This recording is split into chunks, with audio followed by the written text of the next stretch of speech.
రేవంత్ సర్కార్ పై సంచలన ఆరోపణలు చేశారు కేంద్ర మంత్రి బండి సంజయ్. ఎల్ఆర్ఎస్ పేరుతో కాంగ్రెస్ ప్రభుత్వం 50,000 కోట్ల రూపాయల దోపిడీకి స్కెచ్ వేసిందని బండి సంజయ్ ఆరోపించారు. ఎన్నికలప్పుడు ఉచితంగా ఎల్ఆర్ఎస్ ఇస్తామని చెప్పి ఇప్పుడు డబ్బులు వసూలు చేస్తారా అని ప్రశ్నించారు. గత ఎన్నికల్లో కాంగ్రెస్ ఉచితంగా ఎల్ఆర్ఎస్ ఇస్తామని చెప్పిన వీడియోను ఆయన విడుదల చేశారు.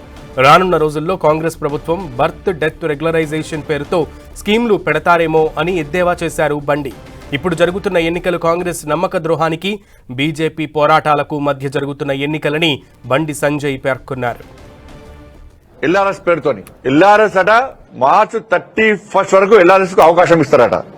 ఎల్ఆర్ఎస్ కు ఇవాళ ఇదే రాష్ట్ర ముఖ్యమంత్రి గాని, ఉత్తమ్ కుమార్ రెడ్డి గారు గాని, ఇతర మంత్రులు గతంలో బీఆర్ఎస్ పార్టీ ఎల్ఆర్ఎస్ పెట్టినప్పుడు వీళ్ళే మాట్లాడారు, మా ప్రభుత్వం అధికారంలోకి వస్తుంది, మేము ఫ్రీగా చేస్తాము, బీఆర్ఎస్ పార్టీ దాచుకుంటుంది పైసలు అని చెప్పి ఇదే కాంగ్రెస్ పార్టీ నాయకులు ఆ రోజు ఊకదప్పుడు ఉపన్యాసాలు ఇచ్చారు.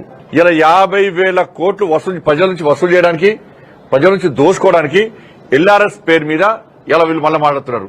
ఆ రోజు ఇదే ముఖ్యమంత్రి గారు అన్నారు, కేసీఆర్ ఎల్ఆర్ఎస్ అన్నారు, బీఆర్ఎస్ అన్నాడు, ఇప్పుడు ఎంఆర్ఎస్ అంటున్నాడు అన్నాడు. ఎంఆర్ఎస్ అంటే ఏంటంటే మ్యారేజ్ రెగ్యులేషన్ స్కీమ్ అట.